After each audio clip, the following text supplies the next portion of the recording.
नमस्ते स्टूडेंट्स। तो कैसे हैं आप लोग। तो आज हम करेंगे स्टार्ट हमारा चैप्टर नंबर 2 जिसका नाम है बहुपद यानी कि पॉलिनोमियल्स।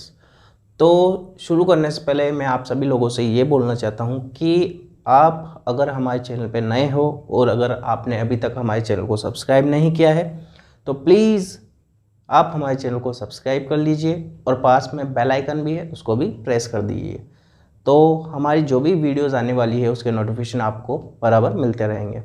तो हम शुरू करते हैं। हमारा चैप्टर नंबर 2 है, उसका बेसिक हम पढ़ेंगे और सेकंड का नाम क्या है, बहुपद है। तो सबसे पहले हम यही जानते हैं बहुपद होता क्या है। बहुपद होता है यदि बीजीय व्यंजक में x यानी कि चर की सभी घातें धनात्मक पूर्ण संख्या हो तो उसे क्या बोलेंगे, बहुपद बोलेंगे।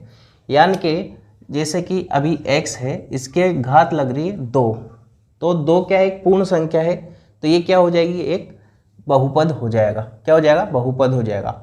अगर यहाँ पर x की घात 1/2 होती तो ये बहुपद नहीं होता, क्योंकि यहाँ पर घात क्या है, पूर्ण नहीं है। ठीक है, अगर x की जो है अंडर रूट के अंदर होता, x क्या होता, अंडर रूट के अंदर होता, तो ये भी क्या हो जाता, एक बहुपद नहीं होता। ठीक है, अगर x के घात लग रही है -2 तो ये भी क्या हो जाएगी, बहुपद नहीं होगी। क्यों, क्योंकि यहाँ पर क्या होगा, जो हमारे को जो संख्या जो हमारी घात है वो पूर्ण घात नहीं है, वो माइनस में है। यहाँ पर होना चाहिए किसमें, प्लस में। यानी कि अगर, और इसका मतलब क्या होता है, अगर किसी की भी घात अगर माइनस लग रही हो इसका मतलब होता है 1/x² हो जाएगा। क्या हो जाएगा इसका मतलब, 1/x²। और बटे में कभी भी अगर ऐसे आ जाता है तो वो बहुपद नहीं होता है। ठीक है, तो बहुपद क्या होता है, यदि बीजीय व्यंजक में x की सभी घातें पूर्ण संख्या हो तो वही क्या कहलाएगा, बहुपद कहलाएगा, वरना नहीं कहलाएगा। अब हम पढ़ेंगे बहुपद के प्रकार। अब बहुपद के प्रकार 2 तरह के होते हैं। कौन कौन से होते हैं, एक तो पदों के आधार पर और दूसरे होते हैं घातों के आधार पर। तो हम सबसे पहले पढ़ेंगे पदों के आधार पर। तो पदों के आधार पर बहुपद होते हैं 3 प्रकार के, एक पदी, द्विपदीय और त्रिपदीय। एक पदी यानी कि जिसमें क्या होता है, एक ही पद हो उसको क्या बोलेंगे, एक पदी। ठीक है, एक पद हो उसको क्या बोलेंगे, एक पदी। और जिसमें 2 पद हो उसको बोलेंगे द्विपदी, यानी कि 2 पद हो। और जिसमें 3 पद हो उसको क्या बोलेंगे, त्रिपदीय। ठीक है, 3 पद हो। तो एक पदी किसको बोलेंगे, जिसमें एक पद हो, द्विपदी किसको बोलेंगे, जिसमें 2 पद हो, और त्रिपदी किसको बोलेंगे, जिसमें 3 पद हो। अब इसके उदाहरण भी दिख देते हैं हम, ताकि आपको अच्छे से समझ में आएगा। तो एक पदी में हमें जो मिलेगा वो x² इस रूप में मिलेगा हमें। ठीक है, या फिर y² या t², ये क्या हो जाएंगे, एक पदी के उदाहरण हो जाएंगे। द्विपदी x² प्लस 1, या हो जाएगा x² प्लस x, या हो जाएगा p प्लस 2। ठीक है, इस रूप में ये मिलेगा हमें, तो ये क्या हो जाएगा, द्विपदी हो जाएगा। और त्रिपदी यानी कि जिसमें 3 पद हो, यानी कि x³ plus x² plus x, ये क्या हो जाएगा, त्रिपदी का उदाहरण हो जाएगा। अब हम पढ़ेंगे घातों के आधार पर बहुपद के प्रकार। तो घातों के आधार पर रैखिक, जिसकी घात 1 हो, जिस बहुपद की घात क्या हो, 1 हो, वो क्या होगी, रैखिक बहुपद हो जाएगा। क्या हो जाएगा, घात 1 हो। द्विघात, जिसकी घात क्या हो, 2 हो, तो द्विघाती या द्विघात। और जिसकी घात 3 हो वो क्या कहलाएगा, कौन सा बहुपद कहलाएगा, त्रिघात बहुपद कहलाएगा।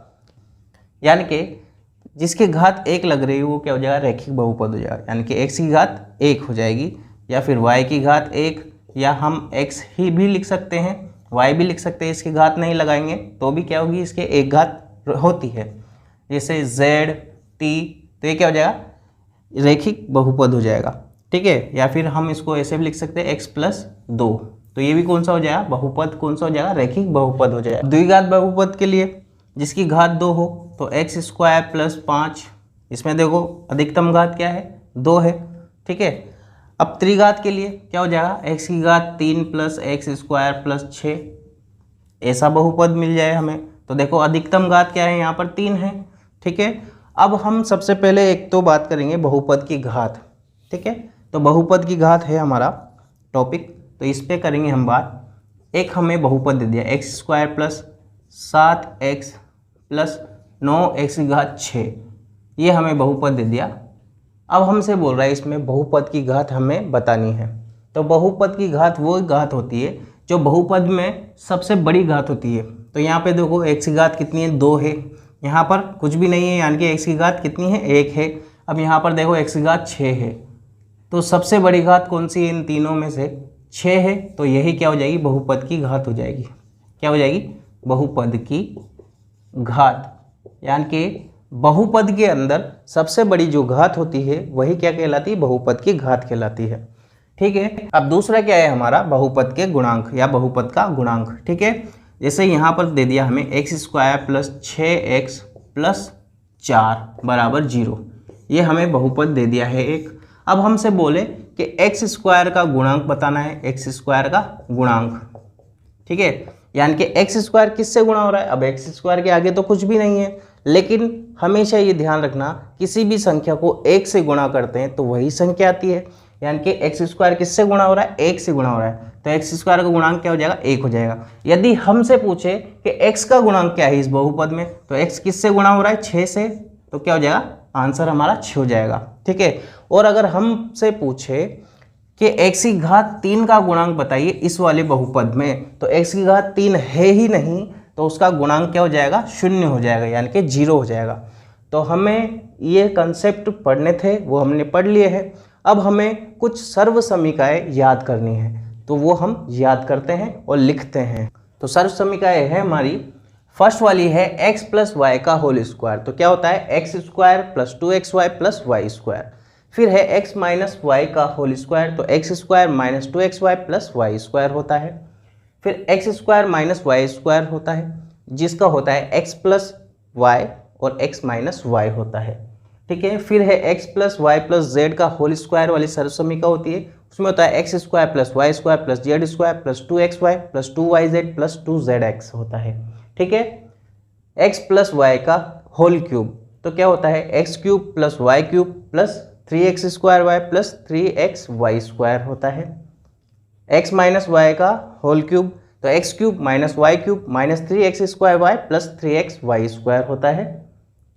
फिर है x प्लस a और x प्लस b, तो x² plus a plus b into x plus ab होता है।